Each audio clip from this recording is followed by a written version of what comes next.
দেখো এখানে প্ল্যানটা দেখো কোম্পানিগুলার। হ্যাঁ পৌলমী দেখবে বিশাল বড় চারা শয়তানেগুলা। দেখো গাছ যদি বেশি থাকে তাহলে ছায়া হবে না, গরম বেশি লাগবে, গরম বেশি লাগবে না। গরম বেশি যদি না লাগে আমরা কি ফ্যান চালাবো সব সময়?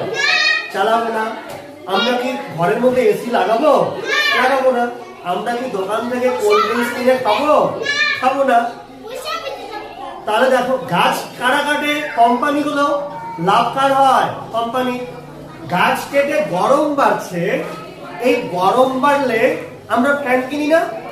ফ্যান কে বানায়? কোম্পানি। লাভ কার হলো? কোম্পানির।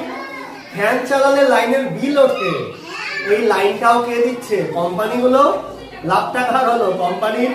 তুমি ঘরে এসি লাগাবে, এসিটাও কে বানায়? কোম্পানি। লাভ কার? কোম্পানি।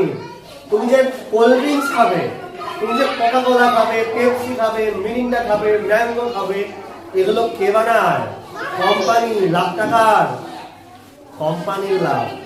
তাহলে কোন দিকে যাবে যাও, সমস্ত দিক থেকে লাভটা হচ্ছে কোম্পানি। আর আমাদের বইয়ের মধ্যে কি শেখাচ্ছে? আমাদের নাকি দোষ? তাহলে বইয়ে যেগুলো লেখা আছে সেগুলো অন্ধের মতো বিশ্বাস করবো না, বইটাকেও যাচাই করবো, বিচার করে বইটাকে আমরা স্বীকার করবো, গ্রহণ করবো। কি ঠিক তো?